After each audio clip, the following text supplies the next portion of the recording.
Amigos, colegas, alunos, mais uma segunda-feira que estamos juntos. Hoje nós vamos falar de um tema que é um tema palpitante na vida do advogado previdenciário. Nós vamos falar de algo que envolve o Juizado Especial Federal, que muitas vezes é tido como um monstro para muitos advogados, né? Muitas dúvidas, afinal de contas, a competência ela é absoluta, o que eu faço? Eu quero fugir do juizado. E muitas vezes, ao invés de fugir do juizado, a gente tem que tentar aprender a advogar no juizado.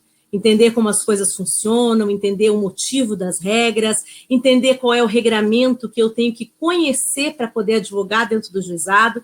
E hoje eu estou trazendo para vocês uma pessoa que entende muito desse tema, uma pessoa que tem hoje o papel de decidir, afinal, além de ser magistrado, ele também está trabalhando na TNU. Então, hoje eu trago para vocês o professor Fábio Souza. Boa noite, professor Fábio Souza.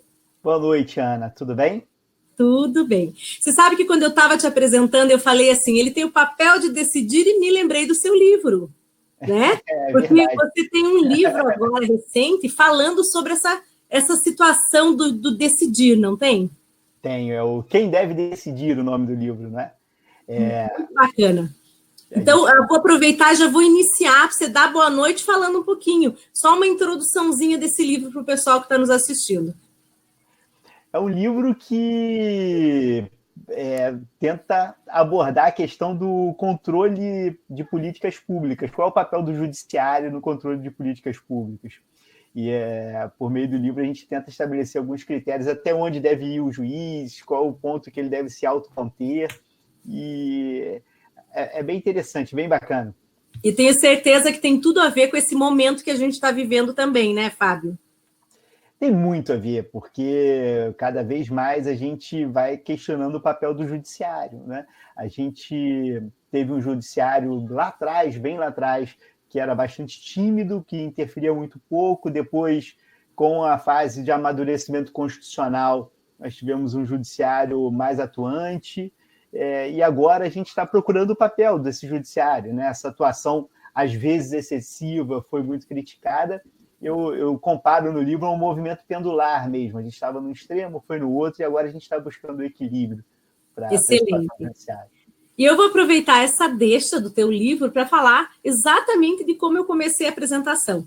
Os advogados falam muito mal do juizado. Eu vou contar para você que eu até iniciei, né, nos bastidores te contando, que eu iniciei a minha carreira como professora dando aula de processo. É uma paixão na minha vida, eu gosto muito de processo. Antes de me especializar em previdenciário, tributário, eu fiz processo civil. E gostava muito e adoro o processo previdenciário. Agora estou um pouquinho afastada, porque não estou advogando, a gente muda um pouco os ares, já perde um pouco a mão, né? Já não é a mesma coisa de quem está no dia a dia. Mas eu sempre critiquei um pouquinho também o juizado, o fato da competência ser absoluta, aquela coisa do CPC não ser uma regra geral, mas eu aprendi ao longo do tempo e eu gostaria muito que a gente passasse essa mensagem para quem está nos assistindo hoje, ó, o número de pessoas que está assistindo já está crescendo, essa mensagem de que para advogar, para trabalhar, para estudar o juizado, Fábio, eu tenho que mudar o pensamento. A concepção é outra, não é verdade? É verdade. Eu acho que a legislação do juizado pode ser aperfeiçoada. A questão da competência absoluta realmente me parece um equívoco. A gente precisa trabalhar aqui com a noção de que no juizado federal a gente está lidando com causas muitas vezes extremamente complexas, né? Apesar de ter um valor baixo, a complexidade é muito alta. E, às vezes, o sistema probatório no juizado, pela dinâmica, pela própria forma, às vezes pelo volume de processos mesmo, deixa um pouco a desejar. Isso é fato, né?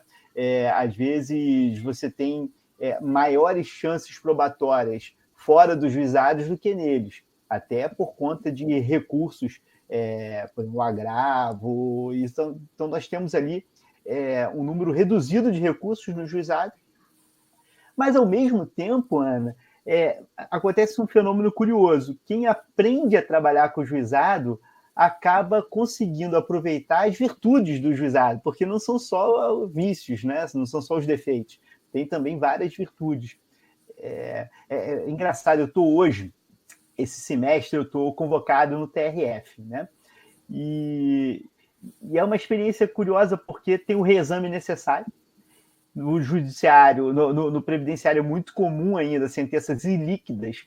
Então, às vezes, causas que certamente ficariam abaixo daquele valor que teria que ter reexame necessário, mas de acordo com o STJ, como é ilíquida, tem que ter o reexame. E aí você acaba ali olhando coisas que nos juizados seriam muito mais rápidas, céleres, acabam tendo que ir para o tribunal para reexame, enfim. Eu acho que tem pontos positivos nos juizados que a gente tem que aprender a trabalhar com eles. Fazendo o que você disse mesmo, aprendendo a pensar de uma forma específica de atuar no juizado.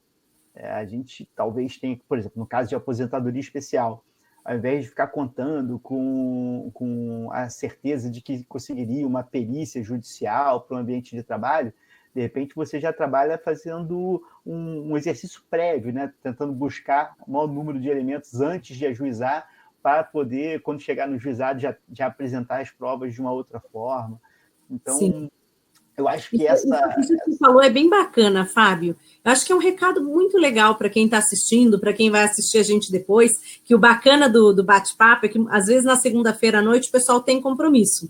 Mas eles passam a semana inteira, o pessoal continua assistindo, continua comentando, então pode ter certeza que você vai falar para um grande número de pessoas, principalmente, às vezes, um advogado que está começando. E eu gostei muito de uma frase que você colocou agora. Advogar no juizado, além de exigir esse conhecimento legal, essa coisa um pouco diferenciada, ele também requer do advogado, se ele quer celeridade com qualidade, uma petição inicial com qualidade e anexação de provas que sejam interessantes para aquele deslinde da demanda. Um dos maiores problemas que eu vejo, e olha que eu hoje não estou mais tanto na advocacia, mas é o fato de que muitas pessoas, elas protocolam uma petição inicial, principalmente em incapacidade. Criticam o juiz, criticam o médico perito, mas traz um único atestado, mas nem uma prova, nem um prontuário, aquele processo ele vem, né, totalmente deficitário. E depois, quando tudo dá errado, culpa o juiz e culpa o perito, né? Então, eu acho que é interessante a gente falar disso, essa tua fala foi muito boa. Afinal de contas, eu estou num regime diferenciado. A produção de provas, ela não vai ser aquela mesma produção do CPC. Será que eu não tenho que pensar diferente? Queria que você falasse um pouquinho disso para o pessoal que está te ouvindo. Ana, processo é estratégia, né? E aí você tem que pensar no processo como estratégia desde o momento que você está elaborando sua petição inicial. Você não pode imaginar que vai pensar nas provas que você vai produzir só no momento em que o juiz despacha em provas, alguma coisa assim. Você já tem que construir a sua petição inicial com base nas provas que você tem. E se você vai para o juizado, você já tem uma noção do que você vai conseguir produzir de prova no juizado. Eu costumo brincar dizendo que falar mal de juiz, falar mal do perito pode servir como catarse, mas não ganha o processo, né? Não adianta. Você pode falar mal à vontade, mas não vai ganhar o processo. Você tem que, por mais que eventualmente você não concorde, você tem que adotar a estratégia que te permita trabalhar de maneira eficiente ali. E, bom, você está no juizado, você já sabe que tem ali um procedimento um pouco diferente, tem algumas restrições, e você vai trabalhar nessa linha. Mas seria muito bom que a competência fosse relativa. Mas hoje a lei diz que é absoluta, então a gente tem que trabalhar com as armas que tem, não é? Sim. E esse é um ponto importante. E acontece uma outra coisa também, eu acho, Ana. Pelo menos, assim, talvez na quarta região um pouco diferente, mas eu olho, por exemplo, a realidade da segunda região. Na segunda região, as turmas recursais no Rio de Janeiro, que é a segunda região, Rio de Janeiro e Espírito Santo, né? Pegar o exemplo do Rio. Você tem inspeção das turmas recursais. Então, você tem turma recursal previdenciária e turmas recursais para o restante da matéria. No tribunal, olha que curioso, o tribunal da segunda região, a especialização é as turmas que julgam previdenciário, propriedade industrial e penal. Então, assim, a gente percebe, né? Imagine só, tem processos super complexos do âmbito criminal, tem uma boa parte da Lava Jato que está por aqui também no Rio de Janeiro, A mesma turma que está julgando criminal está julgando também previdenciário. Aquela complexidade do criminal acaba absorvendo muito mais da atenção, o trabalho, né, do que a parte previdenciária. E aí, o que acontece? No juizado, o pessoal já fica olhando os detalhes ali, porque está só fazendo previdenciário. No tribunal, às vezes, esse grau de detalhamento, por conta dessa característica, acaba sendo um pouquinho diferente do juizado. E aí, dependendo da matéria, isso pode acabar gerando um resultado diferente. E pode, sim, com certeza. É que tem que olhar exatamente isso, a gente tem que olhar os dois lados, né? Olhar bem as duas situações do que vem acontecendo.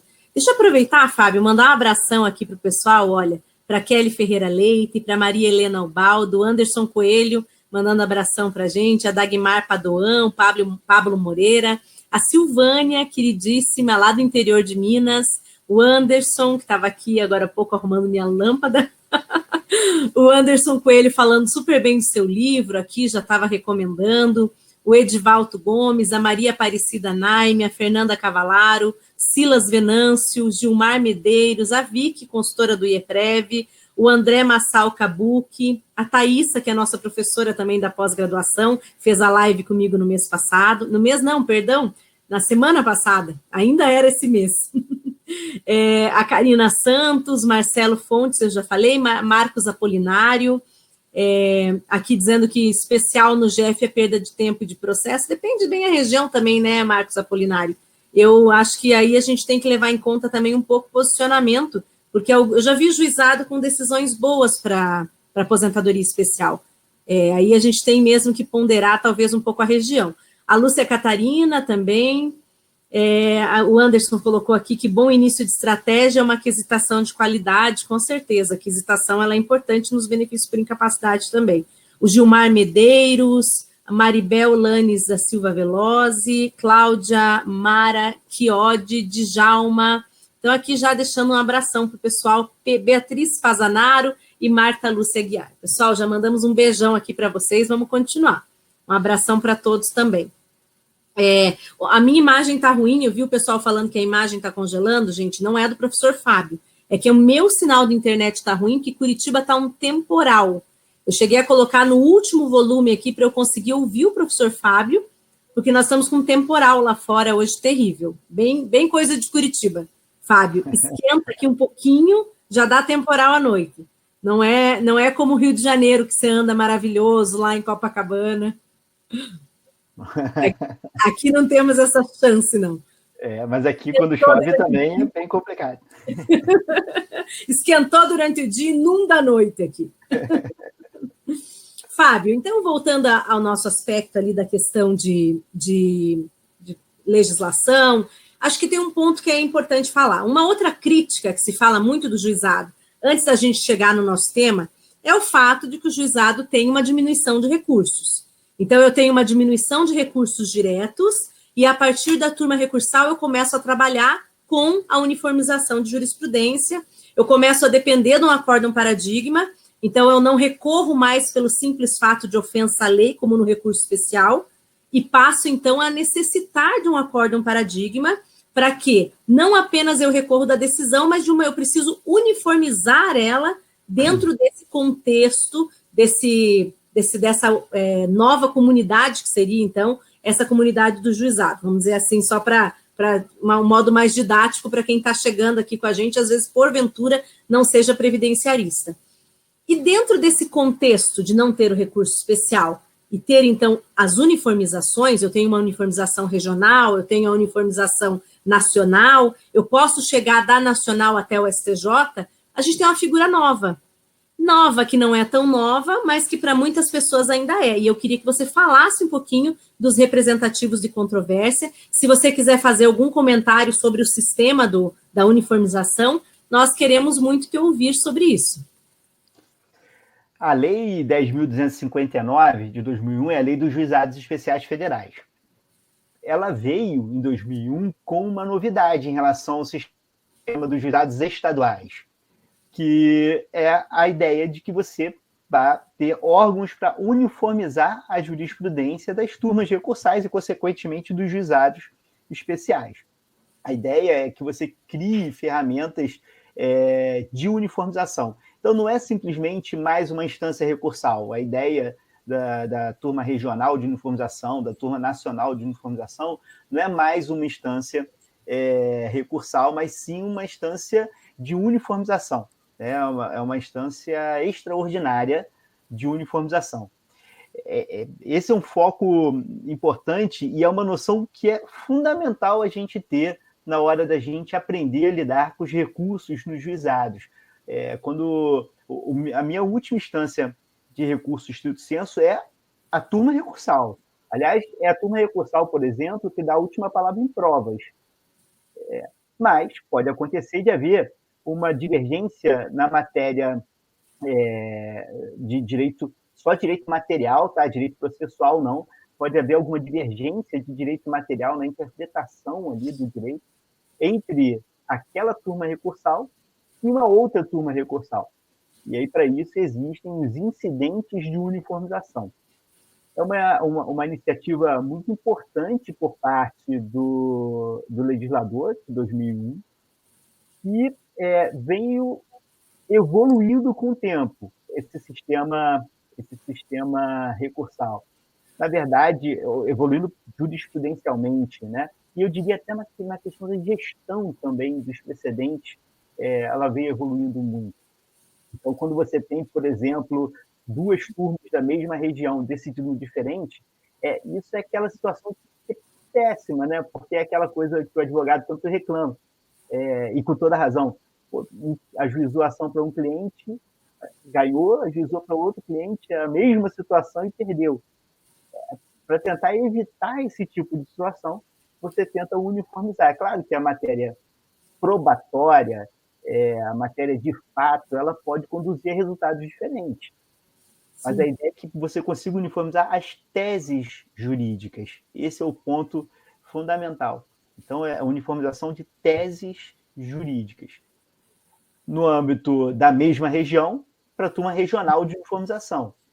Agora, quando o conflito é entre turmas de regiões diferentes, o legislador pensou numa turma nacional para uniformizar a jurisprudência dessas diferentes turmas. Essa é a ideia da turma nacional de uniformização.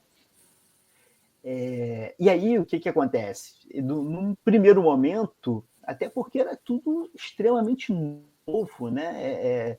Você criou um órgão do zero, uma novidade total, absoluta. Então, e com todas as dificuldades, às vezes dificuldades não só de você procurar entender o sistema, criar o sistema, mas até operacional mesmo. Qual sistema de informática, por exemplo, vai ser utilizado? De qual região e tal? Então, tudo isso foi evoluindo com o tempo. Até que se chegou a uma fórmula bem interessante. A TNU recebe muitos processos, né? Um volume muito grande de recursos, apesar do pessoal dizer que é difícil subir, mas o que consegue subir ainda é um volume muito grande. E aí, em 2011, um pouquinho antes, mas em 2011 foi o primeiro julgamento dessa forma, começou a construir a ideia de representativo de controvérsia. O que é isso?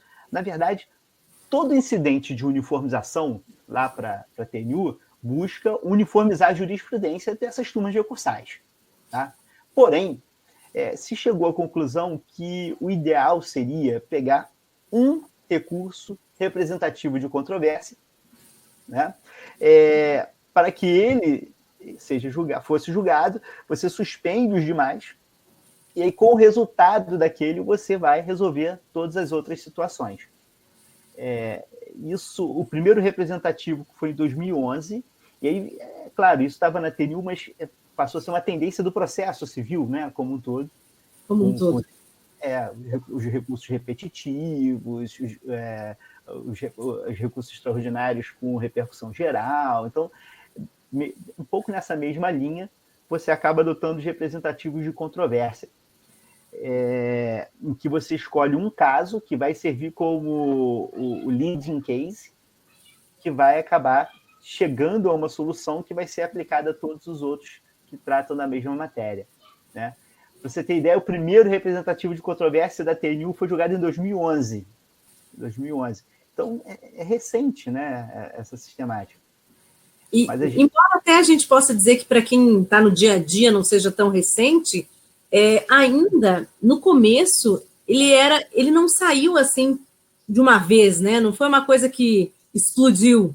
Diferente, por exemplo, do repetitivo de controvérsia do STJ, da repercussão geral no STF, que quando elas foram efetivamente trazidas pela alteração do CPC, ela veio já tendo que resolver um problema flagrante dentro da Corte Superior. E aí ela vem já com um número alto de casos, né?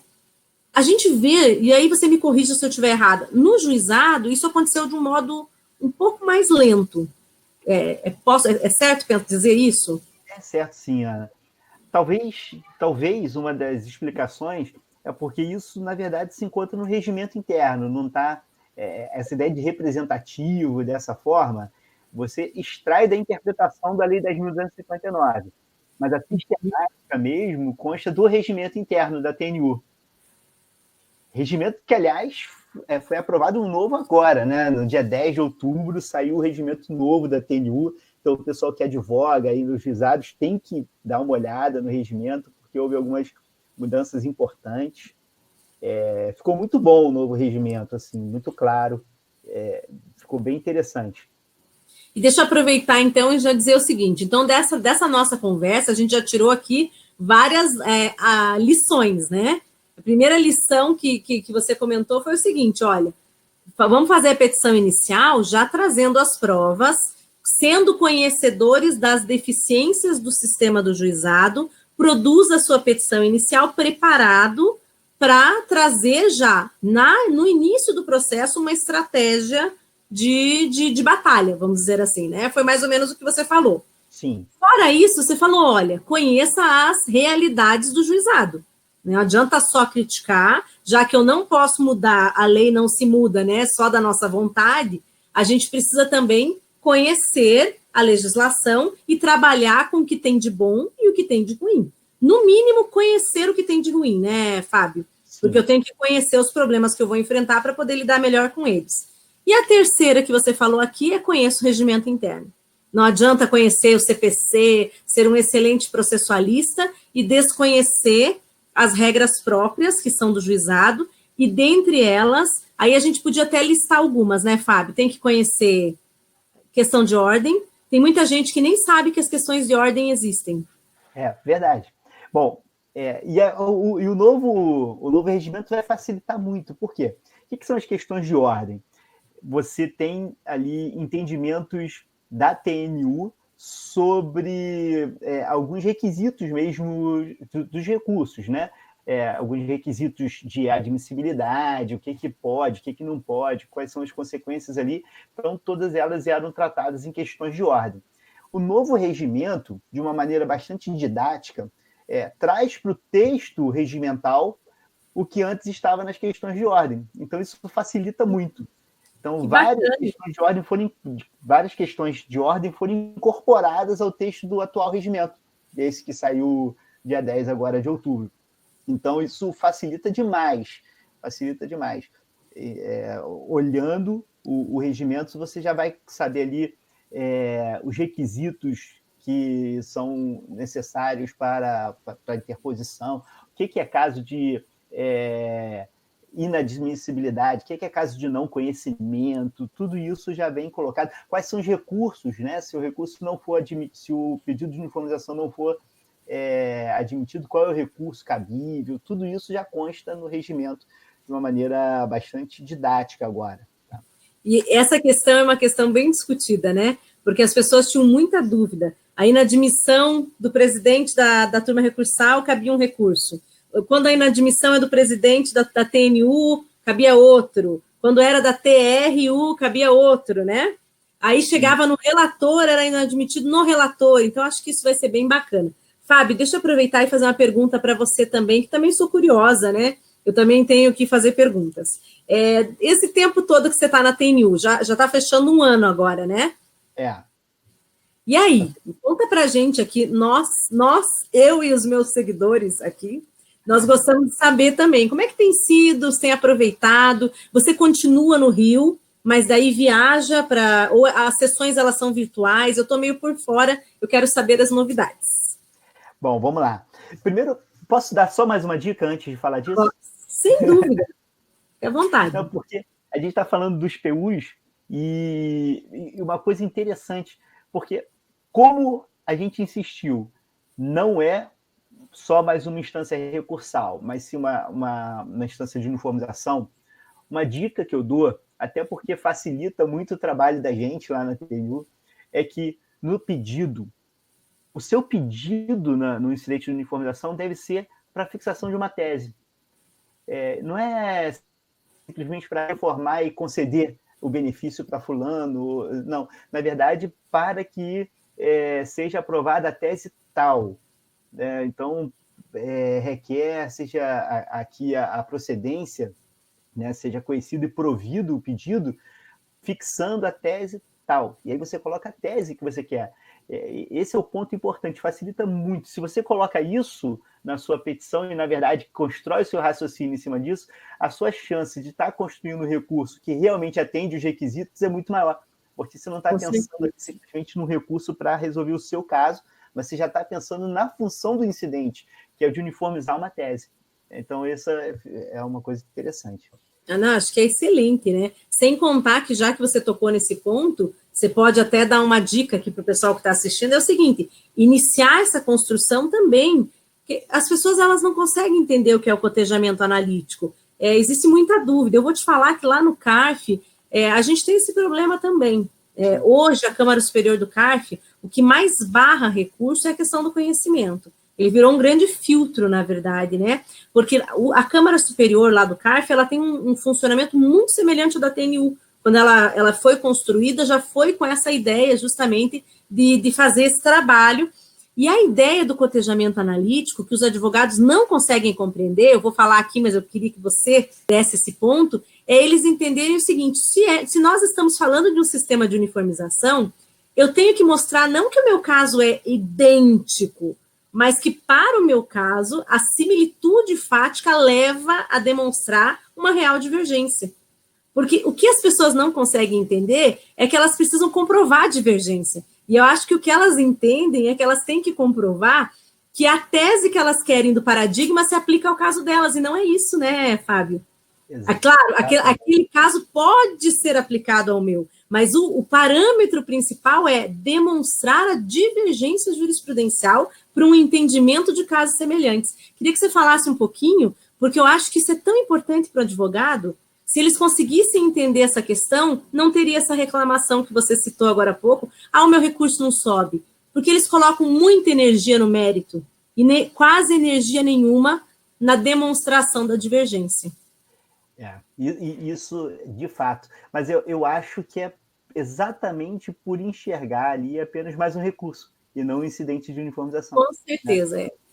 Esse trabalho ali, às vezes você constrói uma tese maravilhosa, né? Você constrói uma tese maravilhosa ali para o seu direito, mas que não pode ser conhecida porque não tem um paradigma aqui.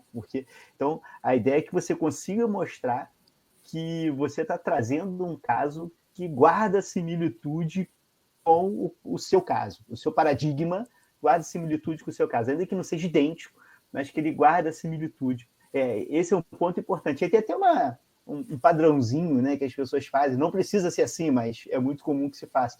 Botar ali uma planilha, na verdade, 2 colunas, e aí vai colocando como a situação de um e de outro. Isso é muito comum. E lembrando que o ideal é você nunca ficar só na ementa, né? Você olha o acordo olhando o voto como um todo. Acontece muito do pessoal usar como paradigma a decisão de TRF, aí não vale, porque aqui é para uniformizar a jurisprudência dos juizados. Então, se você tiver o TRF pensando de outra forma, isso não serve para a admissibilidade do recurso. E é engraçado, né, Fábio, porque eu acho que com o IRDR as pessoas misturaram ainda mais os conceitos e começaram a achar que podiam usar o acórdão do TRF emprestado para o juizado. Ou eles querem colocar como um reforço da tese. E ele não serve como reforço, porque exatamente como você falou, as questões, elas são diferentes, não é um recurso por si só, né? Mas é um uniformizador. Basta imaginar o seguinte, a TNU não tem competência para mudar a jurisprudência do TRF, né? Então não adianta você trazer ali o paradigma do TRF, porque se a TNU chega à conclusão que aquela não é a transição correta, ela não vai poder dizer, ó, TRF muda de posição, não cabe isso. Então, por isso que ele não serve para discurso. Acho que até é válido trazer como um reforço, assim, ó, o TRF está julgando dessa forma, tal. Agora, para admitir o recurso, não vai valer. É só na fase do mérito mesmo, né? Exato. Deixa eu aproveitar e mandar um grande abraço aqui para o Roberto, presidente do IEPREV, ele está ali já mandando um abração para todos e para nós dois aqui. Vou aproveitar também para o Washington Luiz, o cotejo analítico das teses traçadas nos acordos paradigma e o atacado necessita de técnica e muita objetividade. Eu concordo, Washington. Quanto mais objetivo, melhor, né, Fábio? Principalmente nessa questão do conhecimento. Só que também não dá para ser objetivo demais, colocar as duas planilhazinhas lá e não fazer o cotejamento, né? Não dá. Mas eu brinco assim, que a gente deve... Estou advogando em causa própria aqui, né? Olha só, a gente deve facilitar muito o trabalho do juiz. Vamos poupar a paciência, o tempo e a energia do juiz. Quanto mais a gente fizer isso, mais fácil fica de você mostrar um caminho de conhecimento, né? Um caminho, o percurso cognitivo que o juiz vai percorrer para poder chegar à solução que você está. Eu vou aproveitar, Fábio, e vou fazer aqui uma propaganda do que eu falo para os meus alunos sempre.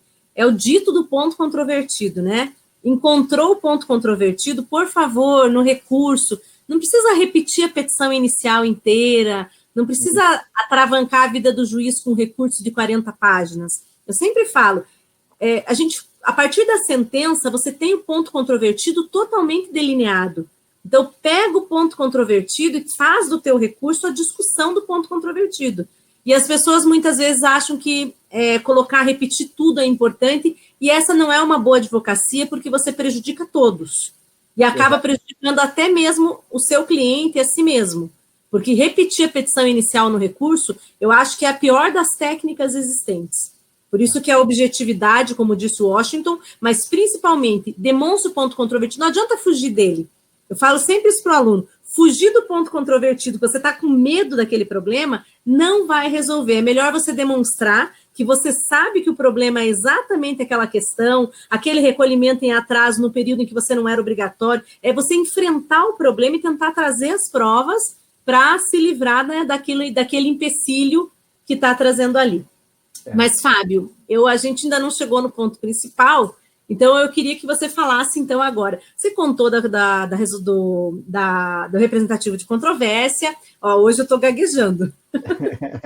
Contou do representativo de controvérsia, falou um pouquinho para a gente desse histórico, e agora eu acho que a gente podia, então, listar os principais. O que você acha? Acho excelente.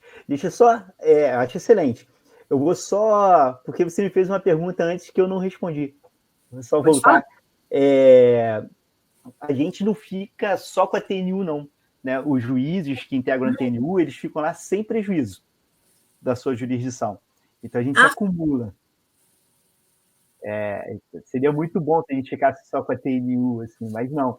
A gente tem todo o nosso trabalho diante e aí só acrescenta a TNU. Né? Entendi. E daí conte para nós, daí no Rio você está na turma recursal.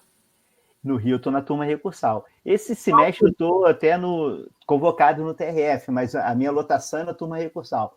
Então, entendi. Eu fico na turma recursal no Rio, tem a distribuição normal de turma, e as sessões ocorrem geralmente em Brasília, da TNU, não é? Elas duram 3 dias. Na verdade, você tem 2 dias de reunião preparatória, em que a gente debate todos os processos ali, e tem 1 dia de sessão oficial, que é a sessão em que você tem realmente a decisão. Mas quando a gente vai para a sessão, a gente já discutiu pra caramba ali sobre cada um dos processos, e o trabalho funciona dessa forma. Assim. E aproveitando, ainda naquele anexo do STJ? Não, hoje você tem um prédio do Conselho da Justiça Federal, né? E aí as Olha sessões como eu são... tô, faz tempo que eu não vou lá. O CJF hoje tem um prédio e aí é no prédio do CJF. Bacana. Deixa eu aproveitar aqui e mandar um abraço para a doutora Marisa Santos, que está nos assistindo. Ela está Um abraço, sempre com doutora a gente Maria. quando pode. Um beijão para ela. Até os próximos eventos. Eu e a doutora Marisa, a gente só se encontra em evento. Que bom, né? Graças a Deus. Sempre em coisa boa. Fábio, então... eu vou aproveitar e fazer outra pergunta, Fábio, já que antes de entrar na matéria, eu falei para você, antes da gente começar, que eu queria que você contasse um pouquinho como é que você caiu no direito previdenciário. Porque eu brinco assim, ó, que ninguém escolhe ser previdenciarista, meio que é uma coisa que ocorre na vida da gente, né? Verdade. E conta assim, eu queria ser previdenciarista. Não, normalmente isso ocorre na nossa vida. E eu não te fiz essa pergunta nunca, eu queria saber. Eu fui procurador do INSS, né? E aí começou aí. Na verdade, pois é, as pessoas falam, você foi procurador do INSS. Tem aquela coisa assim de que juiz que foi procurador do INSS é mais restritivo, né? Tem essa ideia. Mas não é verdade. Eu já estava pensando nisso, eu ia dizer, mas eu acho ele tão legal. O preconceito, né?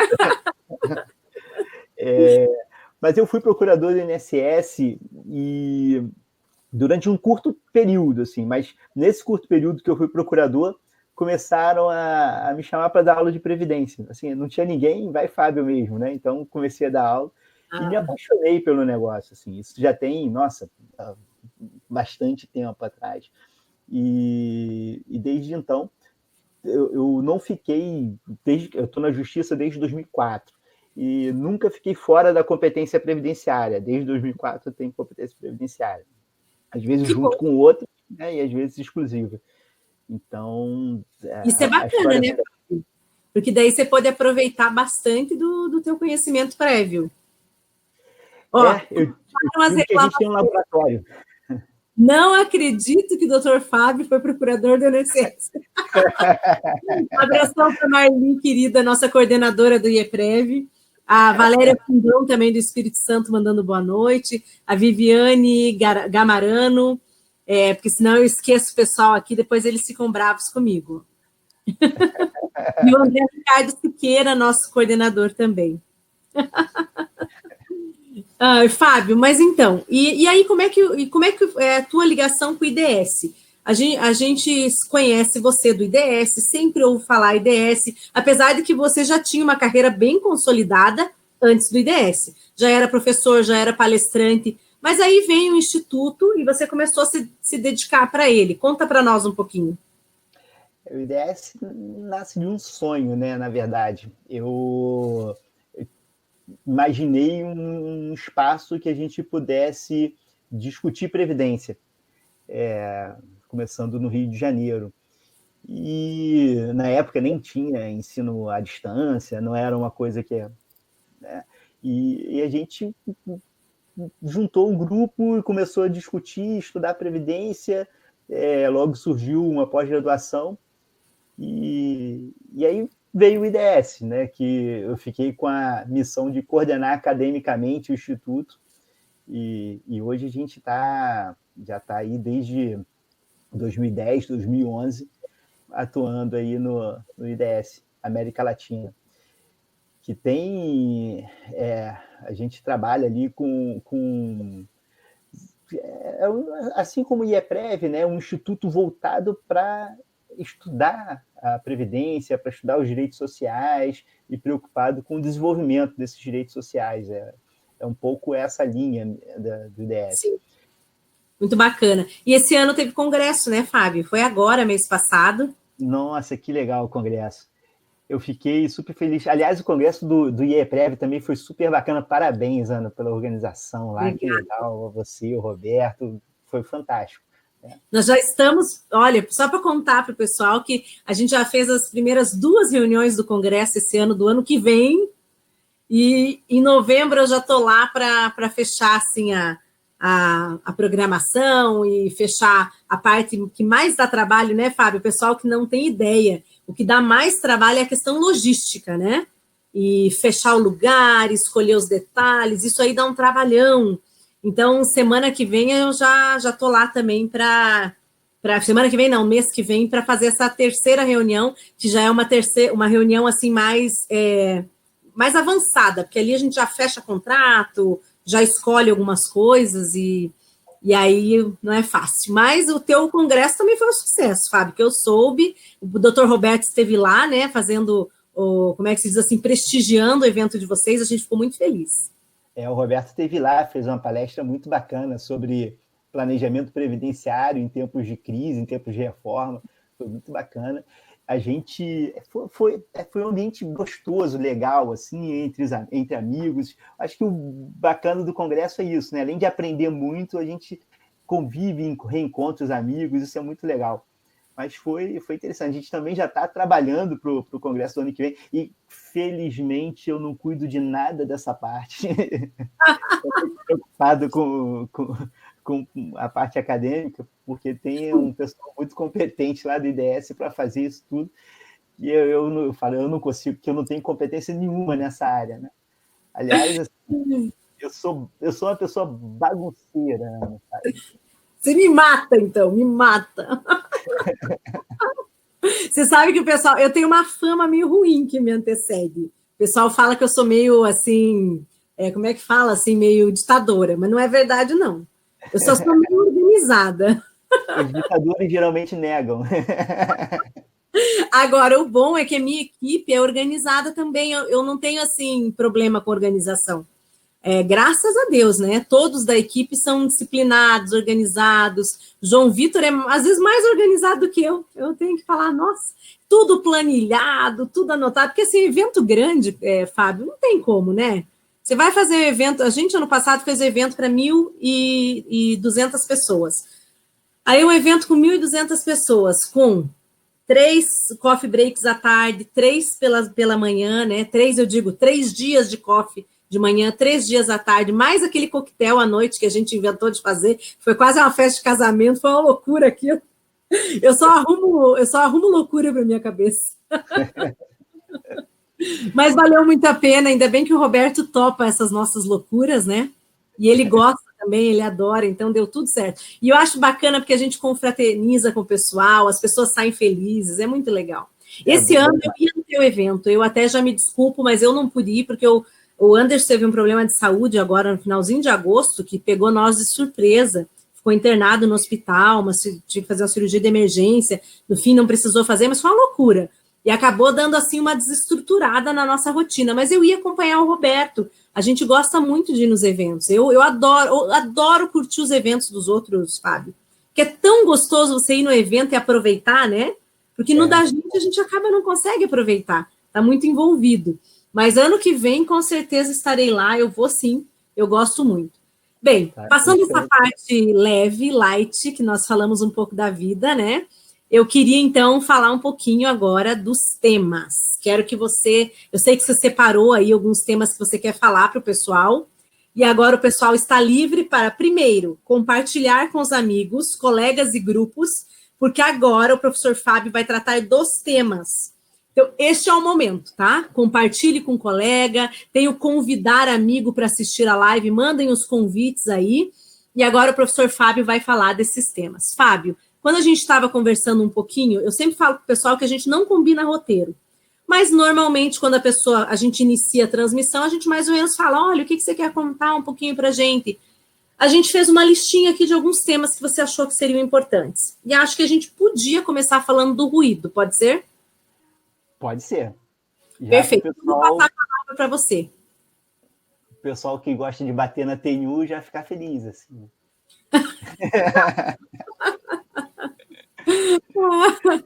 Mas, espera aí, deixa eu voltar a câmera aqui para mim também. Você falou hoje que, assim, apesar de que teve coisas boas, mas também teve coisas ruins, mas na questão do ruído, a gente tem uma questão um pouco melhorada depois dos embargos.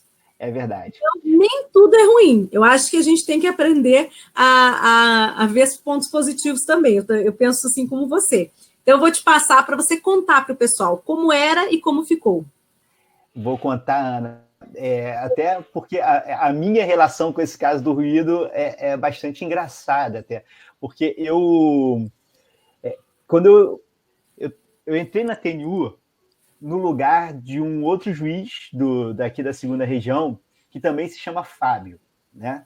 Então eu entrei, ele se chamava Fábio também, e ele era o relator desse caso. E assim, quando eu entrei, ele já tinha votado nesse caso, então eu não pude votar, eu não participei do julgamento, ele votou nesse caso. E só que aí um outro colega pediu vista. Que e bom. Aí na minha primeira sessão foi julgado. Então, olha só a confusão. Na minha primeira sessão na TNU, foi julgado o caso do ruído e o relator se chamava Fábio. Então, todo mundo achou que eu era o relator do caso, né? Mas o que aconteceu foi que... Eu só quero saber se a tua orelha ela pegava fogo, assim. Que diz que quando falam mal da gente, a orelha fica vermelha. Quer dizer, falaram muito mal, né? Falaram muito mal. Mas eu acho até de maneira injusta, porque, na verdade, o que aconteceu foi o seguinte... esse é o tema 174. Aliás, assim, para quem está se familiarizando com a TNU, basta botar no Google assim, representativos TNU, aí abre uma tabela, abre um sistema de pesquisa. Então, para você achar os representativos, você vai por aí, tá no site. Como é que é? Olha. Essa tabelinha aí mesmo. Só que ela é azul, né? A minha impressora é que imprimiu cinza. Mas eu vou te contar, Fábio, que quando eu soube que ia falar contigo hoje, eu falei, sabe o que? Eu vou imprimir só os de 2019, 40. Por quê? Porque, na verdade, a gente tem afetado muito, essa é a diretriz mesmo da presidência da TNU, pelo menos era do ministro Paulo de Tarso até agora, né? Que ele acabou de sair da TNU, e a diretriz de a gente afetar matérias, assim, você vê que dessas de 2019 já tem várias julgadas, mas tem muitas que estão para ser julgadas ainda. A gente realmente afetou. Eu estou levando 2 representativos na próxima sessão, por exemplo, para a gente, inclusive um caso de EPI aqui, que vai ser bem interessante também. Mas olha só, o que aconteceu do ruído aqui? O primeiro julgamento, o julgamento principal, ele saiu... A discussão foi muito técnica, o voto do meu colega Xará, Fábio, é muito bom. Se vocês olharem, forem ler, não dá para ver o representativo só pela tese. Esse é um ponto... Às vezes a gente vê a tese e não consegue entender o que está por trás. Tem que ler o voto todo, né? E é um voto extremamente técnico, profundo, muito interessante. O voto vencedor não foi o dele, mas aproveitou muita coisa do voto dele, né? O voto vencedor foi o do Dr. Sérgio. E nesse voto ficou assim bastante claro que a gente precisava aperfeiçoar a forma de analisar o ruído. Eu acho que essa é a primeira lição. Não dá para você simplesmente olhar ali de qualquer maneira o índice de ruído lançado no PPP e aceitar qualquer coisa. Porque, no fundo, Ana, o que acontece... Estou te ouvindo. Deixa só eu colocar na tomada meu computador, que agora que eu vi que está fora e vai desligar. Pode ir falando, vai falando.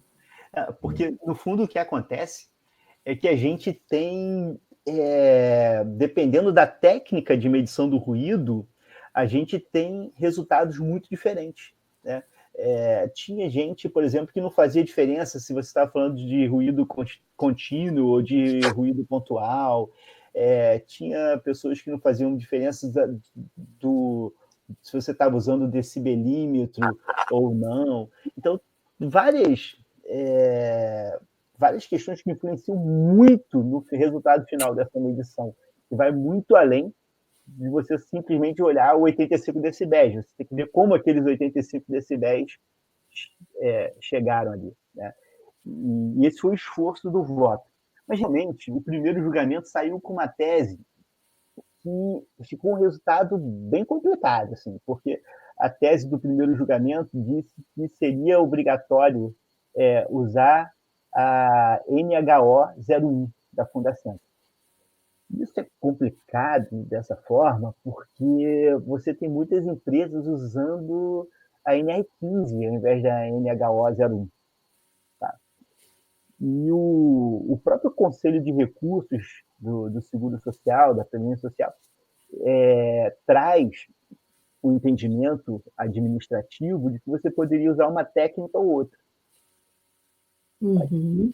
Em embargos de declaração, a TNU constatou ali algo que... E aí teve trabalho dos amigos Cury, foi muito importante, a advocacia teve um papel fundamental aqui, esclarecendo, por exemplo, que a NR15 ela traz requisitos que são até mais brandos do que a NHO01.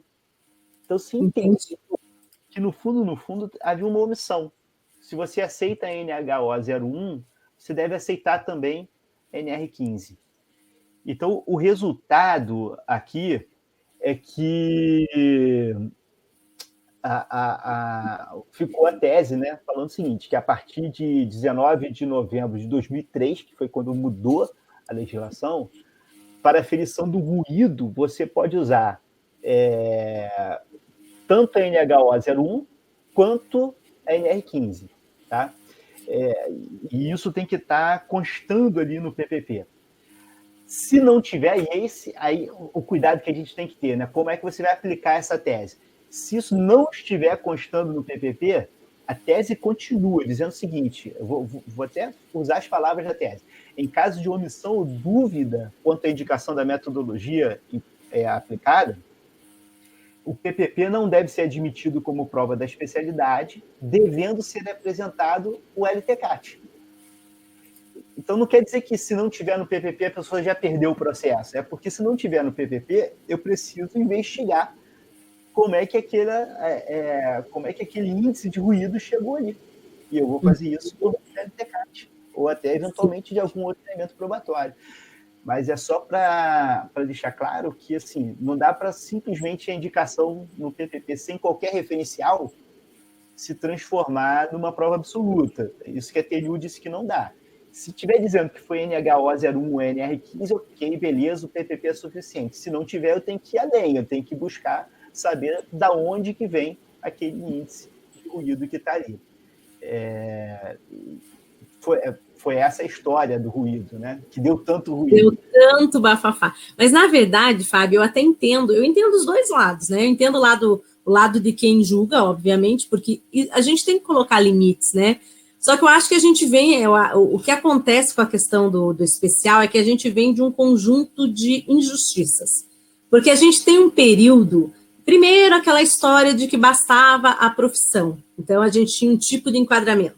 Depois eu passo para o enquadramento em que eu passo a também exigir o laudo, passo a exigir o PPP. Depois vem a legislação e fala que de 2004 em diante o PPP é prova única. Mas é que isso não era respeitado. Você concorda? Chegou uma época em que você protocolava qualquer pedido no INSS, independente da época, e vinha o pedido do PPP, do laudo. Então, assim, é uma história complexa, porque a gente tinha várias alterações da legislação, a forma da prova, ela mudou muito nesse tempo, nesse lapso temporal todo, mas as pessoas continuavam exigindo as mesmas coisas, e às vezes até os juízes do juizado, aqueles que chegaram ali, que não eram especialistas, como no teu caso você tem um histórico mais longo com a Previdência anterior, e acabavam pedindo as mesmas coisas para períodos diferentes, em momentos de prova diferentes. Quando chegou essa parte aí, acho que mesmo antes das pessoas sentirem o reflexo que ela teria no dia a dia, já foi aquele desespero. Meu Deus, está cerceando o direito. Está tirando aquele enquadramento, aquela ideia de que a prova era plena. E isso acaba no direito previdenciário, muitas vezes eu vejo, fazendo muito mais estardalhaço do que os fatos reais. E isso não é só para essa questão, né? A gente está só usando como exemplo. Mas a gente teve outras alterações lá na 664, na 665, nas medidas provisórias, depois convertidas em lei. Algumas coisas, elas parecem piores do que elas realmente são. Você concorda? Concordo. É muito ruído, né? É muito ruído. Não que não seja ruim, eu não vou dizer que não, né? Mas, por outro lado, a gente também precisa de critérios. Os critérios definidores, eles são fundamentais. Eu vou te dizer uma coisa que até é engraçado falar isso, né? Claro que A minha experiência de julgar processo, ela é desse tamanho perto da tua, mas vou fazer um comentário. Quando eu entrei no CRPS, eu fui para a Câmara de Julgamento, depois eu fui para o Conselho Pleno em Brasília. E é engraçado, porque como advogada, eu falo muito isso aqui na live, né? Os alunos, uma época, ficavam bravos e hoje eles entendem. Eu tinha um pensamento como advogada. Quando eu comecei a julgar o processo, que eu via que eu tinha que ser justa e que eu não podia puxar a sardinha para um lado ou para outro, eu comecei a entender tão diferente essa ideia de critério. Critério para o preenchimento do requisito. Esse critério ele é tão fundamental que às vezes o próprio advogado não percebe que ele é um sinônimo de segurança jurídica, para nós também. Não é só para o juiz que é uma segurança para ele ter um critério, é uma segurança para o nosso cliente, porque aquele cliente que fecha o critério do requisito vai ter o direito. Então é tão importante esse critério, né? E quando eu fui para o CARF, que as coisas são muito mais formais, o CRPS não é formal. O CARF é formal, muito formal, extremamente apegado ao PAF, né, o processo administrativo fiscal. É totalmente diferente. Lá no CRPS a gente aplica 9784, você tem uma visão mais benéfica. Quando você vai inverter e julgar o contribuinte, questão tributária mesmo, é uma formalidade excessiva. E eu achava uma besteira no primeiro ano. No segundo eu fui mudando, no terceiro, no quarto, agora eu estou indo para o quinto ano lá dentro do CARF. E agora eu vejo que, na verdade, esses critérios são base de segurança jurídica. E a gente tem que ter o critério, não adianta, ainda mais quando eu estou falando de uma questão fiscal. E aí eu faço um elogio, assim, eu acho que a vantagem dos repetitivos, das repercussões gerais, é que a gente consiga tentar, pelo menos, né, levar aquilo que você falou. O vizinho, tudo bem, ter dois vizinhos com um julgamento distinto é ruim, mas é ruim também você ter um estado julgando de um jeito, outro estado julgando do outro. Essa busca pela uniformização, é claro que não dá para massificar o direito, mas a gente tem que tentar trabalhar com um pouco de isonomia, né? Ainda mais num país com dimensão continental como o nosso. Mas passando essa dificuldade da prova, Fábio, que não é fácil, né? Eu tenho uma pergunta que o Roberto me fez hoje. Ele falou, olha, pergunta isso para o Fábio. Nessas questões que são extremamente técnicas, você falou que o primeiro relator fez um voto bem técnico. Vocês chegam a utilizar de assistente? Ou acaba que o juiz tem que se esmerar no conhecimento técnico ali de engenharia, medicina, segurança do trabalho? Como é que acontece? Olha, a gente trabalha com a questão...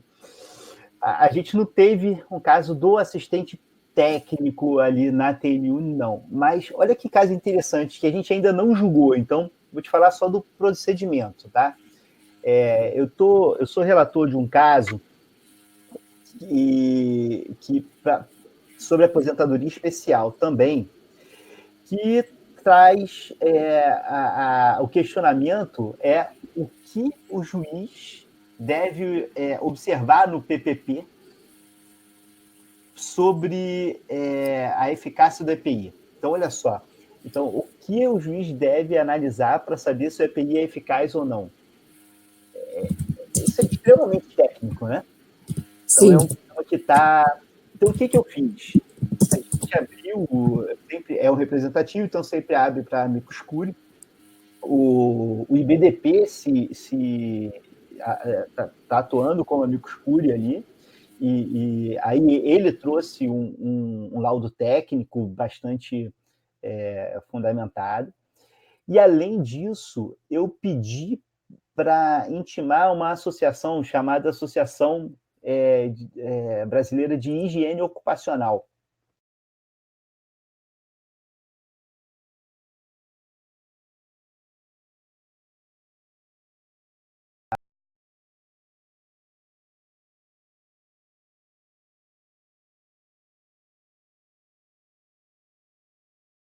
Dessa forma, eu acho que cada vez mais esses assuntos não são assuntos jurídicos em sentido estrito, né? São assuntos que conversam com o direito, mas que estão falando de outras áreas do saber. Então, esse é um ponto importante, que, aliás, é aquele ponto do livro que eu estava, do meu livro, Quem Deve Decidir, passa um pouco por aí. Tem alguns aspectos que misturam ali discricionariedade técnica, tem questões relacionadas a alguns aspectos. talvez o judiciário ou o advogado não sejam as melhores pessoas para discutir, né? Que sejam os engenheiros de segurança do trabalho, médico do trabalho, Sim. para colocar mais nisso. Você viu, Fábio, que eu estou igual a assombração. Eu fui e voltei, né? O meu sinal caiu, eu desapareci e voltei uns 2 minutos depois. Eu não estou assombrada, gente, está tudo bem aqui. E eu concordo contigo, né? Voltando para essa parte técnica, deixa eu só fazer aqui uma leitura, o pessoal já fazendo alguns comentários, dizendo que concordam com essa questão da uniformização, que o pessoal lembra bem dessas discussões que você tratou aqui do ruído, da questão de ter requisito, de não ter. Então, assim, só fazendo um resumo, né, do que o pessoal falou, vou aproveitar e mandar um abraço para a Viviane. Ela disse que incrível, estou adorando, viu, Fábio? Você está fazendo sucesso aqui hoje. Que bom, Viviane. Esses meus convidados são sempre muito especiais. Que legal. Eu vi a Núbia ali colocando que lembrava dessa questão do ruído ali, do nome.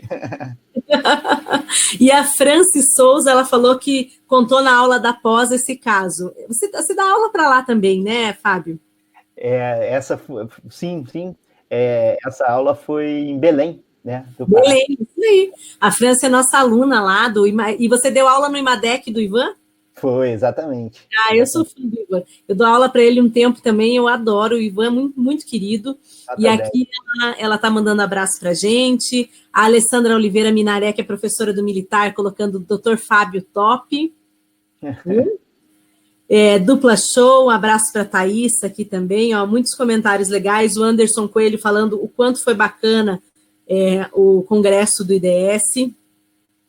E aqui voltando, pessoal, se estiver travando, não se preocupem, porque o sinal aqui em Curitiba está péssimo, mas o importante é que o sinal do professor Fábio está bom. Eu já fui, já voltei, mas ele continua ali, firme e forte, né, Fábio? Bem, e saindo do ruído agora. O ruído foi importante, eu não tenho dúvida, uma questão bem, né, polêmica, como você falou, além dessa peculiaridade do nome. E aí você comentou também que a gente falar um pouquinho do conceito de deficiente. Essa foi outra discussão bem interessante, assim, que também foi mal compreendida, fizeram um barulho danado. E teve embargos de declaração e também nos embargos a tese ficou um pouco mais clara. Essa foi até a mudança de súmula da TNU, né? É o tema 173, tá? Da jurisprudência da TNU. Tinha o conceito anterior de deficiência, até por conta da lei mesmo, da redação original da lei 8742, e aqui a gente está falando do DPC, né? Associava deficiência à invalidez.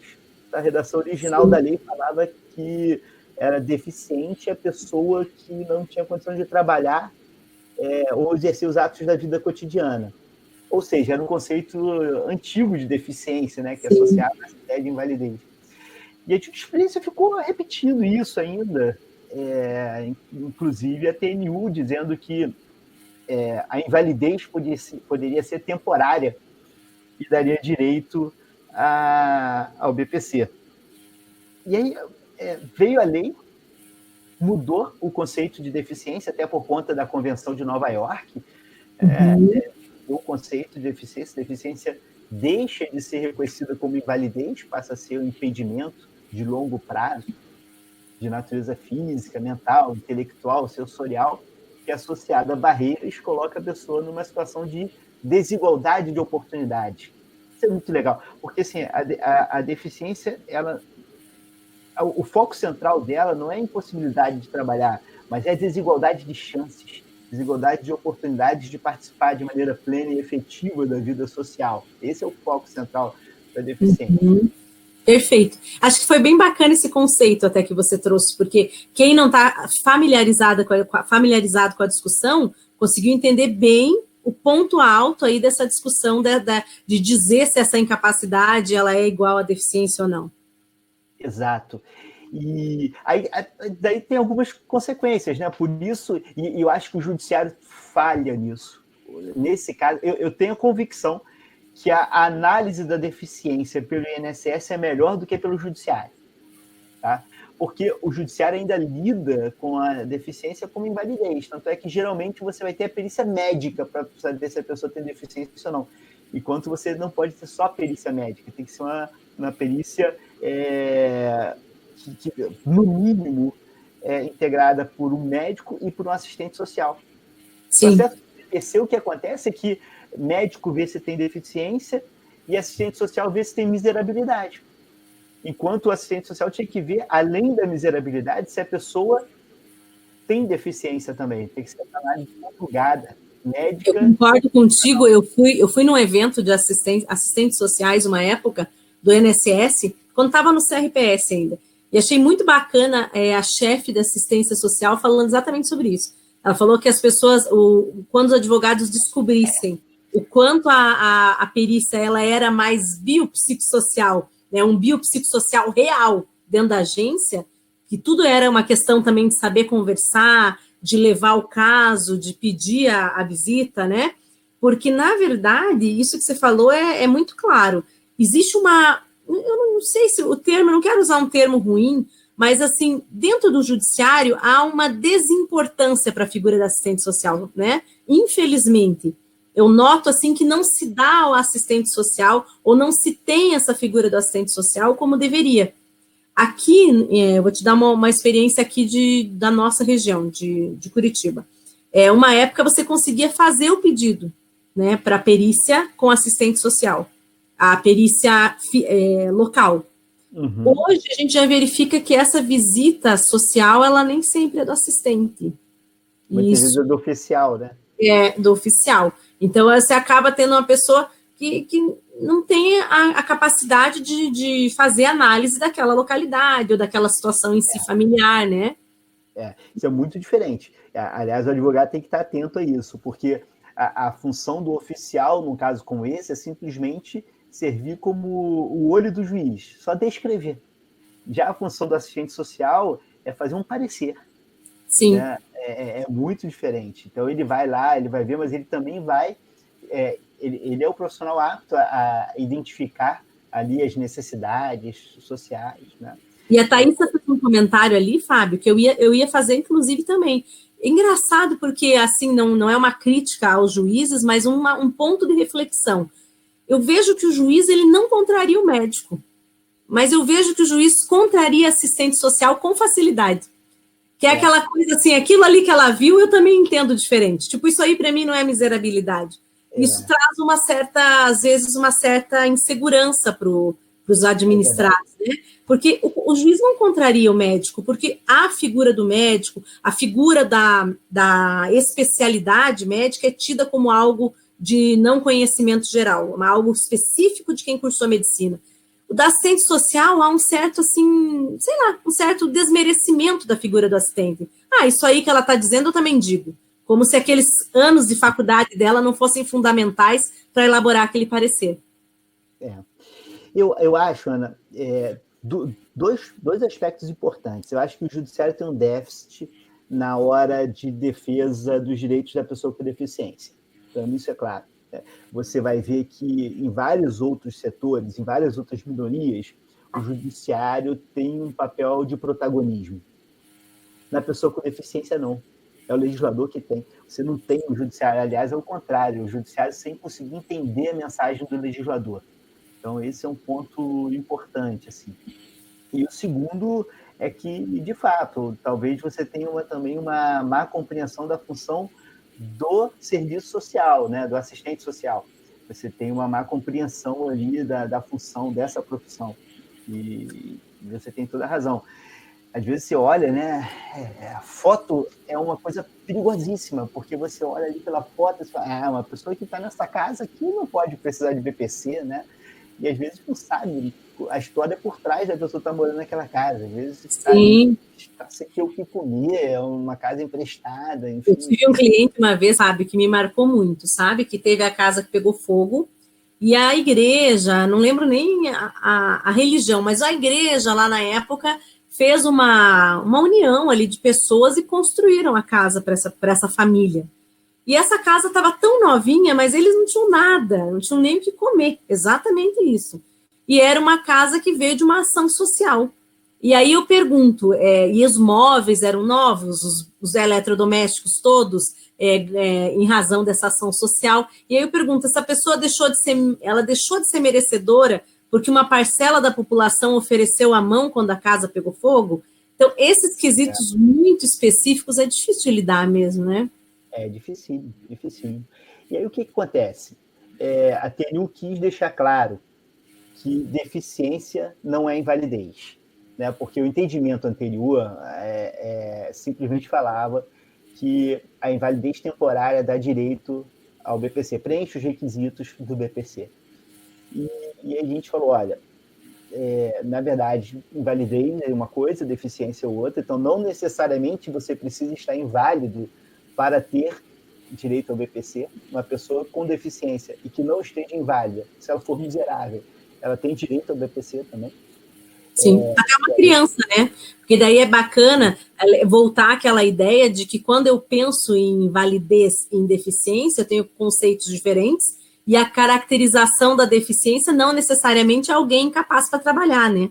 Exato. Que isso é difícil, por exemplo, para muitos médicos peritos, talvez pela falta de um treinamento mesmo, né? Um treinamento próprio para entender o previdenciário e saber que em cada caso, por exemplo, auxílio acidente, eu passei um bom tempo aqui em Curitiba com dificuldade com uma turma de médicos peritos de compreender que o auxílio acidente era sequela, era diminuição da função, e não era a incapacidade momentânea.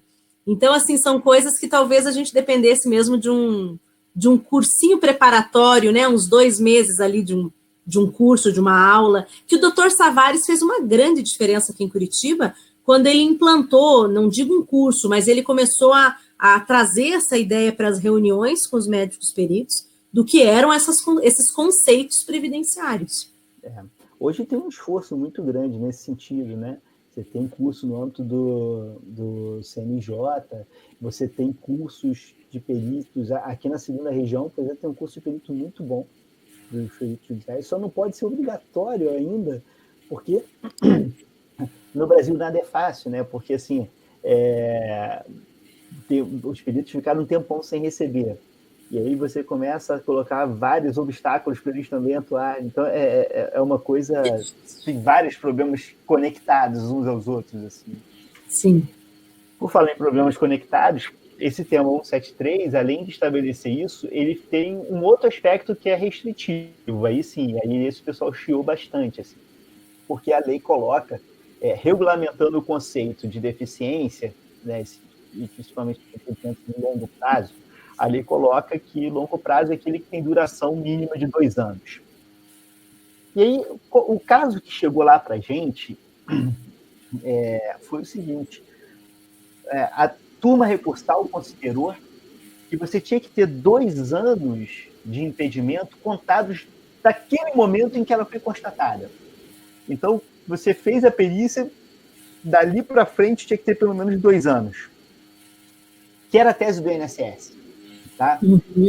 E o que a TNU falou é que não é assim. Na verdade, o prazo de 2 anos é válido, sim. Aí, nesse ponto, ela foi criticada. Mas está na lei, então, e a gente considerou que não havia motivo aqui nenhum para se imaginar uma inconstitucionalidade nesse aspecto. Até porque, né, desculpa, Fábio, só te cortar, mas o legislador já tinha apontado para essa ideia por meio dos decretos no passado. Exato. Então, ele estava repisando uma ideia que já tinha vindo por meio de outro ato, né? Exato. Ele estava reforçando. Exato. E aí você tem os 2 anos, e aí o que a gente decidiu só que esses 2 anos você considera tanto retrospectivamente quanto prospectivamente. Você vê quando começou o impedimento e você projeta até a data prevista para a cessação desse impedimento. Então, ficou uma tese que gerou um barulho contra, mas que, na verdade, eu acho que ela é extremamente positiva assim, da pessoa com deficiência, né? Porque fala que esse impedimento tem que ter duração mínima de 2 anos, como está na lei, mas que vai ser aferido desde a data de início da sua caracterização lá atrás, né? Então, não é só a partir do momento que ela é constatada, mas desde o momento que começa o impedimento e você projeta para frente até a data que vai. Então, esse foi o tema 173, porque na interpretação do INSS, você, quando faz a perícia, você vai considerar dali para frente 2 anos. É assim que o INSS foi defender o ponto de vista lá na TNU. Na verdade, Fábio, eu vou fazer um comentário aqui de quem advogou muito, muito, né, com essa questão no passado. Eu acho também que essa legislação aqui, ela visava coibir um uso equivocado da ideia do benefício assistencial. Porque Sim. O benefício assistencial, ele era, né, para quem é deficiente ou para o maior de 65 anos. E ele acabou virando algo que não era a intenção, era um benefício para qualquer pessoa que tivesse incapaz. E aí, se a pessoa não tinha carência, não tinha qualidade de segurado, tentava-se o LOAS para ela.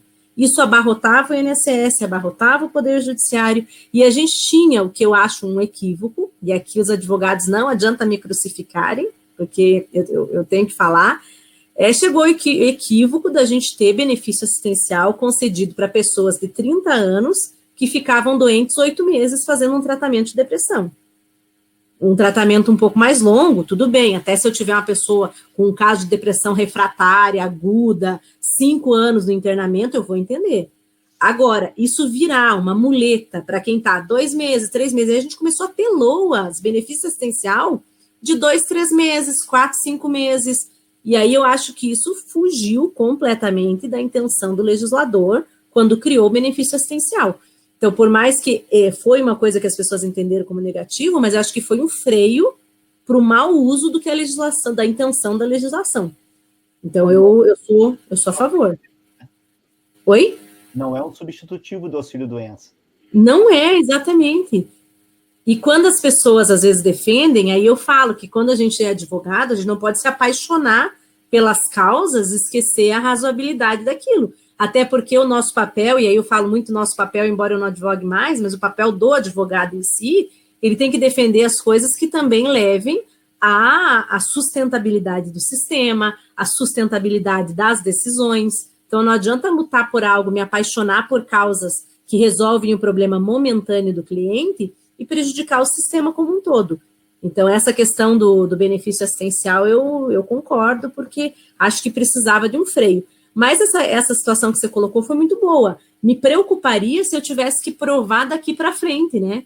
Significaria que eu teria que fazer a perícia, a maioria das pessoas muito pobres, às vezes não tem uma documentação boa, não tem como provar o lastro para o passado, e ela teria que provar só daqui para frente.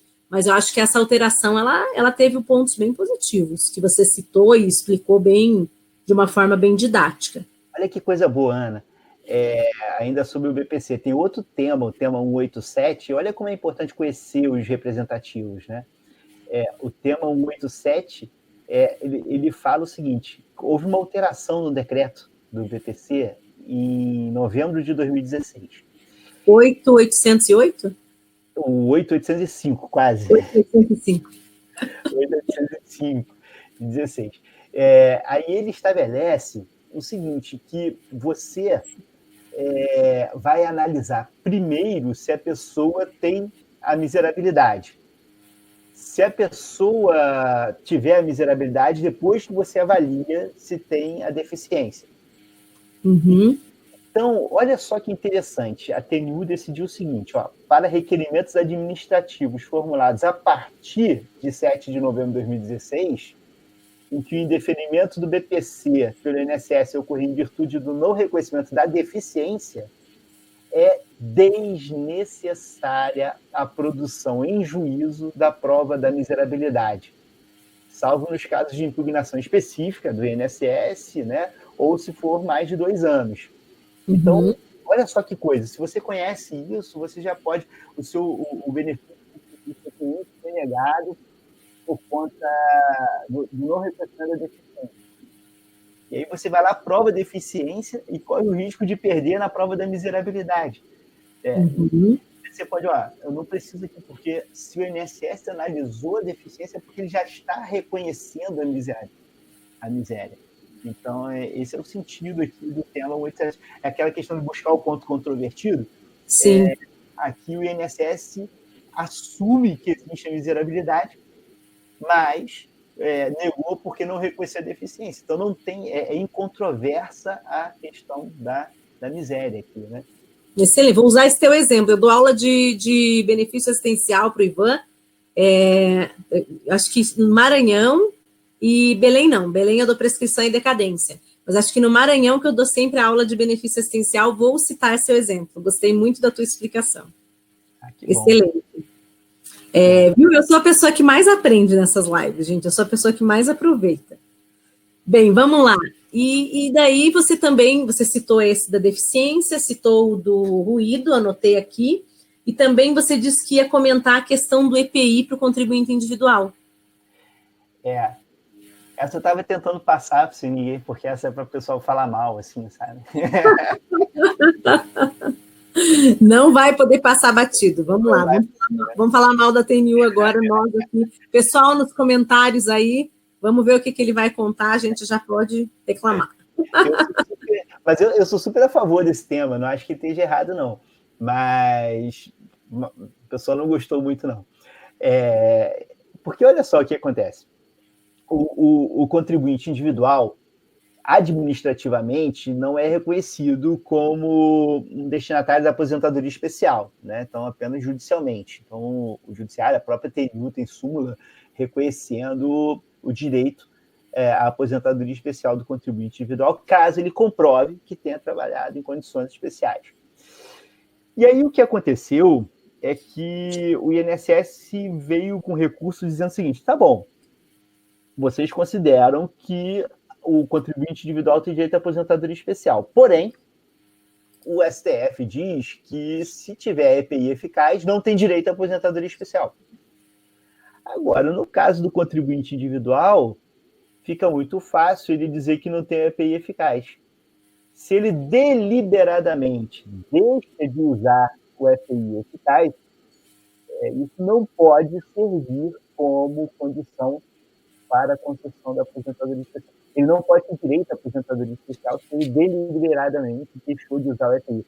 Porque no caso do contribuinte individual, ele não tem um empregador para tomar conta da segurança. Ele faz os dois papéis, né? Ele faz o papel do trabalhador, mas também o papel que na relação do empregado é a relação da empresa. Então, cabe a ele tomar os cuidados com o ambiente de trabalho, e se tiver medidas protetivas acessíveis, ele deve, então, fazer uso dessas medidas de segurança. Então, a TNU acabou colocando o seguinte, que a partir é o tema 188, que a partir de 3 de dezembro de 98, tá, para o segurado contribuinte individual, não é possível o reconhecimento de atividade especial em virtude da falta de utilização de equipamento de proteção individual eficaz, salvo no caso de exposição a agente ruído, ou a agentes cancerígenos, ou a demonstração com fundamento técnico da inexistência, no caso concreto, de EPI apto. É claro, então, se não existir EPI eficaz para aquele caso, ele vai ter direito. Agora, se existir EPI eficaz e ele deliberadamente deixou de utilizar aquele EPI, ele não pode ter o direito. O foco da aposentadoria especial é a proteção da saúde, não é a aposentadoria precoce. Então, se ele consegue ter acesso ao equipamento de proteção, ele não pode deixar de usar equipamento de proteção. O objetivo da lei é que ele se proteja. Então, foi isso que ficou decidido no tema 188. Não, excelente. Na verdade, Fábio, eu falei brincando, pessoal, vamos começar a reclamar, mas eu vou dizer o seguinte: a gente sempre imaginou que esse momento ia chegar, né, Fábio? Que veja, primeiro era negado, não tinha aposentadoria especial para o contribuinte individual. Muito tempo o entendimento era esse, e realmente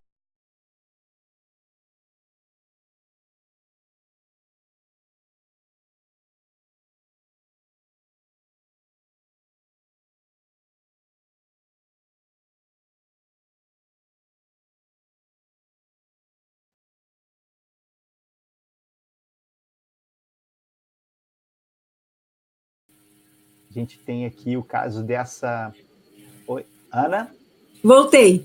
Foi você que caiu ou fui eu? Eu. Foi você? A minha vida está muito montanha-russa hoje.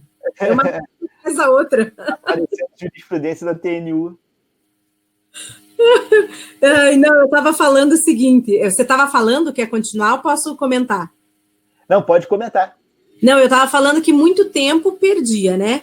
Quando você começa a ter um direito, você tem que imaginar que esse direito vai vir com as mesmas limitações, né, Fábio, dos demais segurados. Não vai ter um direito que, primeiro, ele não existia e, de repente, ele vai se sobrepor ao que era garantido aos demais. Então, eu te confesso que eu acho que eu sempre fiz uma advocacia meio...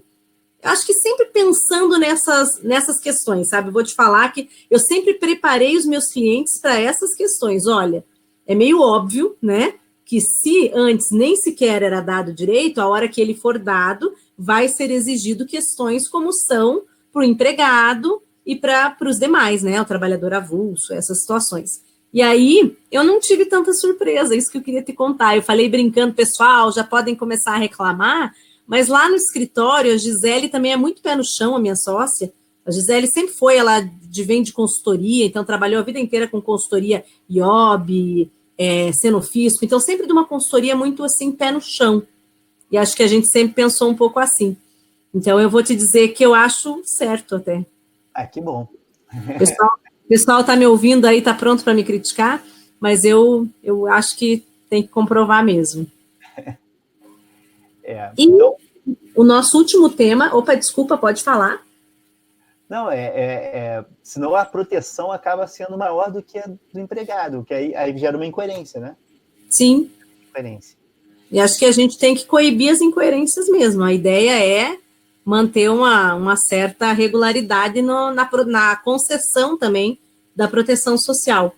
Fábio, e daí você tinha listado para mim, no início da nossa conversa também, a questão do salário e maternidade, do salário de benefício. É verdade. Chegou um representativo lá na TNU questionando como se calcularia o salário maternidade da desempregada. Né? A tese do segurado era que o salário maternidade da desempregada tinha que ser calculado como o da empregada. Isso significa que deveria corresponder à última remuneração, né? A remuneração integral daquela mulher. Porém, a lei, aliás, o decreto 3.048 diz que, no caso da desempregada, você calcula como se fosse contribuinte individual, pela média dos últimos 12 salários de contribuição. E a TNU considerou que estava certo, que o decreto não é ilegal nesse ponto, que na verdade, você estaria dentro das possibilidades ali do artigo 73. Estaria fora do caso do artigo 72, e você incluiria que é desempregada no artigo 73, então pela média dos últimos 12. Foi o que a TNU colocou em relação a isso. Tá? Agora, você sabia que a TNU já julgou casos de previdência complementar também? Não sabia. Misturando tributário com previdência complementar, né? Sabe esses fundos de pensão que os contribuintes estão tendo que pagar, os participantes estão tendo que pagar contribuição para o equilíbrio atuarial? Né? A contribuição extraordinária, né? Exatamente. Aí o que acontece? E essa é boa porque tem a ver com CARF também, olha só, porque é tributário também. Interessante, estou ouvindo aqui já. Veio a discussão, porque a tese do segurado é que essa contribuição não deveria ser tributada. O valor que ele paga de contribuição extraordinária, ele não queria tributar. A TNU disse que não é bem assim. Na verdade, se você diz que não incide imposto de renda sobre essa parcela, na verdade, você está pegando aquele déficit do fundo de pensão e solidarizando para a sociedade inteira, né? Sim. E não é isso. Na verdade, é só para os participantes daquele plano. Não faz sentido a sociedade toda pagar pelo benefício complementar daquela pessoa. Então, incide. Porém, olha só, a interpretação que a TNU fez é que você pode incluir essa contribuição extraordinária dentro daquele limite de dedução do imposto de renda de até 12% da renda bruta. Porque você pode deduzir do imposto de renda até 12% da sua renda bruta a título de contribuições para a previdência complementar. Uhum. Numa interpretação mais restritiva, seriam só as contribuições ordinárias ali, essa para recompor atuarial não entraria ali. Mas a TNU, no tema 171, disse que poderia entrar, interpretando o artigo 11 da Lei 9532 de 97. Tá? Estou falando que a contribuição do assistido, destinada a esse saneamento das finanças da entidade fechada de previdência complementar, podem ser deduzidas da base de cálculo do imposto de renda dentro do limite de 12%. Interessante. Você se lembra qual que é esse tema? 171. 171. Vou até olhar, porque é interessante, bem interessante esse tema para nós. Porque a gente julga muito lá, mas não nesse viés muito do contribuinte, mas muito a contribuição da empresa, né? Certo. É salário de contribuição ou não. Certo. E aí a gente já tem um posicionamento mais interessante para as entidades abertas, fechadas, e um menos interessante para as entidades abertas. Sim. Mas é tema bacana, né? Eu gosto desse tema. Nossa, a questão, essa questão do salário de contribuição, Fábio, eu sempre brinco que daria para fazer assim, um congresso.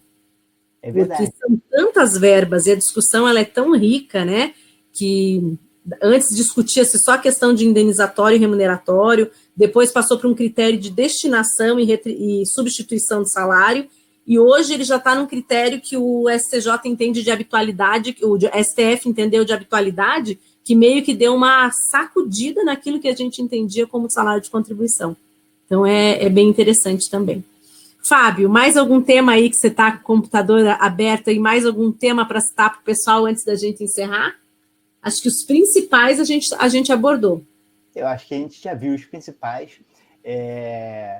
Tem cenas dos próximos capítulos, né? Acho que talvez essa questão do EPI que a gente vai decidir por esses dias, a gente tem aí alguns outros temas que vão vir. Vale a pena acompanhar a jurisprudência da TNU, que ainda tem muitas emoções pela frente.